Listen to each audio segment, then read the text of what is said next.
All right, I'm going to go through this so quickly. This is actually my fourth take on this video. The model's already built. I'm going to zip through this. I'm going to make this so quick because I'm sick of doing it.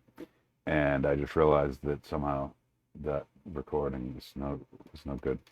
So it's going to be quick. So I already have this model built. I'm just going to show you real quickly how I built it. I'm going to scroll back to the beginning. Well, this is a bellows to spray air, to shoot air at my camera lens before I wipe it, right? To save the lens longer. And instead of carrying it as a big bulky bulb with a metal nozzle that could also potentially scratch the lens, because I already have one that's round and has a metal nozzle sticking out of it. So I figure I'll make an all TPU version, so I can't scratch my lens, and it's a more compact shape. Might be a little less efficient flow-wise, but that's fine. It should do the job. So I'm going to roll back to the beginning, and I'm going to roll back to the beginning. Am I recording? Yes, thank you. All right, so this is my overall shape, just to get an idea. So I made the size of a business card, 3.5 by 2, less than an inch thick, and so then I showed a nozzle, and then I filleted these corners, and then I start my convolutions for the bellows, right? And so I take a sketch from the end surface here. So basically I select this, I hit C, I hit G, I hit X, and then I give it a draft angle and blah blah blah, howdy doody, and I come up with this, and then I mirror it, and then I pattern it, and then I combine them, and then I fillet the inside of the convolutions, a smaller number than the outside, because I want to shell it. It's going to have a thin wall, and so the radius, this way the radii will be the same between the inner and outer ones, and not the inner and outer radii, but the inner, like the outer convolution edges loops versus the inner convolution edge loops. Now the inside radii of each of those and the outside radii of each of those will match. That didn't make any sense. Probably my fault, because I'm in a rush because I want to get out of doing this because I've already done it. This is my fourth time. Evidently, I am not good at recording. I have my moments. Sometimes I am, but for whatever reason today, I'm not going to do it 4 times. Okay. So then I copy this so I can reuse it. And what I tend to do is I'll copy it and I'll say, let's do this. Let's copy it, and so I can work on it over here. And then when I'm done working on it, I can change that number back to 0, to copy to move it 0. So what I did, so I cut this out, right? I cut this out, and then I shell this guy, and then I combine these, but that's not going to work because I moved these out of the way. So then I modify this body, move copy. It's a technique that I use. Work on it out of the way, change this to 0. Now they're coincident in the same location, and so now the combine works. And so now I'm going to hide this guy because that was just reference. I'm going to do a section view, and you can see that I have thin wall bellows, right? But I have thick top and bottom, and I did that because I want those to be pretty rigid, so they don't flex. So only the bellows flexes, and that flexes minimally. And then I extrude thin nozzle, and then I put a chamfer on the nozzle, and then see that, and then this guy is the shell. So if I just had this bellows here, when I go to if I go to squeeze this, it's just going to fold in half, and no air is going to come out, right? And also when I go to print this, it's going to be flobbering all over the place. That's twice I used flobber as a verb today. That's interesting. And so I make this, and then I move that face down. Long story, I put a fillet on there. I shell it outward. So you can shell outward. I don't know if you're not familiar with shell, or if you're familiar with shell outward. So like I can shell. So I have this shape. Hold on. I have this shape. Isolates. I have this shape that I just made that I intended to be as a shell. And by the way, this shape is 20 thousandths clearance over the perimeter of the bellows, so it can pass by it.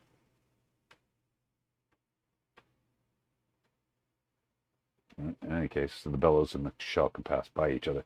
So then I shell this outward, and so then it clears the bellows. Isolate, so my bellows back. And I'm going to fill it. What am I filling? Okay, I'm filling the top edge of that. And then I am cutting clearance for my thumb. I'm going to turn my sketches off. And I fill it that all around. And then I cut something else. I don't recall what. Oh, cutting the hole through for the nozzle, for the flow path, I should say. And then I'm combining those two. And then I'm cutting something. What am I cutting?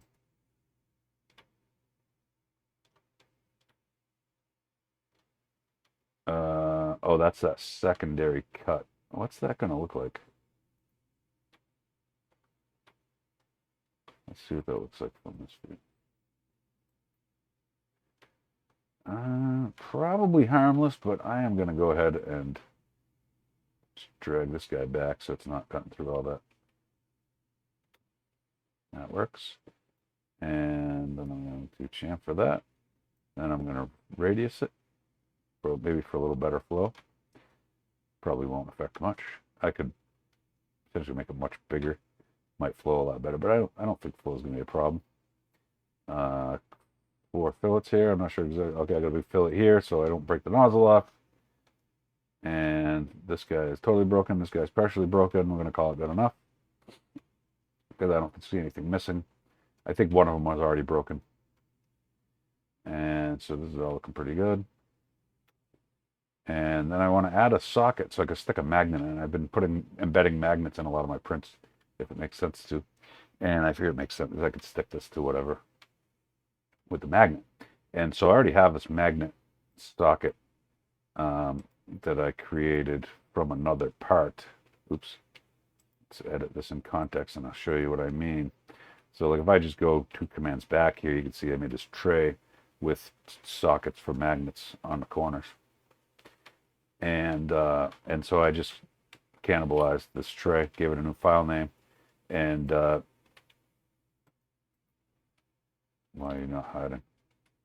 There it was. So this is basically the socket where the magnet sticks in, and this will be a negative of that socket. So whichever I decide to use, if I want to make it proud, like on, so for example, like so on this one, it's sticking out, like the magnet is not embedded within the wall because the wall was too thin.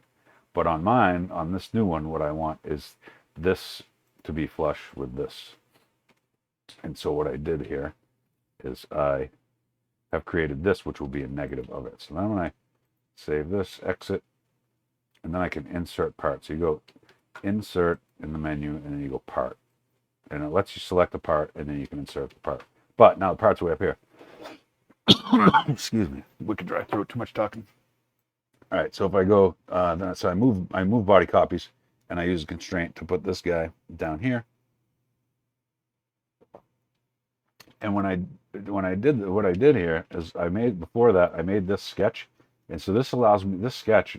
So the move copy bodies command can be a little bit cumbersome, and so this is a technique I like to use to make it a lot easier. So I put this sketch to let me much more easily align the move body copies command and change dimensions and things without, because the move body copies command doesn't let you do instant 2D or 3D like most of the commands do, so it's a little bit annoying. But this technique works you right around that. So now when I insert the body, insert the part, and then I move the bodies, I basically align them to the sketch. And so if I move this sketch around, you'll see that it repositions based on that sketch. And I tell you what, this technique is money in the bank. It can add a lot of efficiency to your workflow. In any case, then I added some material to the back here, and with this extrude and a heavy draft angle of 60 degrees, and then I did 2 subtracts. So I added this. Can I isolate this from here? No, who cares? So first, let's hide this guy, and let's hide this guy. What happened here? Oh, it's also. Oh, I did it. Yeah, never mind. I don't care.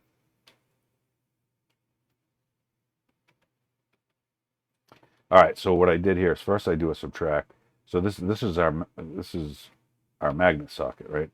And this is our negative of the magnet socket. So to finish the negative of the magnet socket, I have to subtract the socket from it. So now you can see I did the subtract command, took the socket away from the shaft, and then I take the shaft away from the actual part, and I'm left with this magnet socket that is flush to the face of the bellows shell. All right, and so I've already checked this. I've already double checked this. I'm going to hit save, and I think I made a minor adjustment, so I'm actually going to reslice it. Yep, and call that good. And I'm going to rotate it a little bit just so I can see it better while it's printing. Let's do this. And call that good. And I already set all my slicer settings. Let's just go through it real quick. 0.2 thick. I got 2 shell walls. I got 6 top and bottom layers. I got, don't care about the rest of the stuff. I got 15% infill. I got speeds. Speeds are pretty slow. TPU, I find it just gets junky. It just under extrudes. You get a lot of under extruding with TPU if I try to go too fast. So I think 111 is probably good. I think that's what I did on this previous print, and it's pretty solid, actually, to be honest. So I think that's a safe number.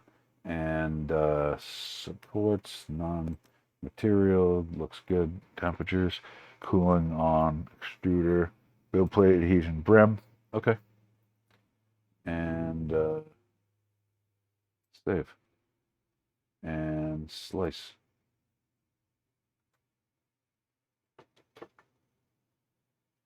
And we are ready to print. All right, so thanks for watching. Like, subscribe, comment, share, tell all your friends. I'm going to be having a giveaway. I already started making the video. It's going to be a nice prize, a quality small hand tool. I'll just say that for now. And so keep on tuning in. And I was going to do it as a drive and to celebrate 100 subscribers if when I get there. And because I was at like 50 when I thought of that, and so I started doing it, and I don't know, I'm up to like 82 as of today, earlier today, and so I might release it. I might release the video at 100 and like shooting for 200 or shooting for 250. I'm not sure yet, but anyway, there's going to be a nice. I bought this nice mini tool set for myself, like high quality tool. I don't mean just it's a nice set to have. I mean it's a high quality materials, high strength materials, high durability, small, very useful tool that anybody could get good use out of. So I'm going to be giving that away, and I'll announce that soon. But in any case, thanks for watching, and see you in the future.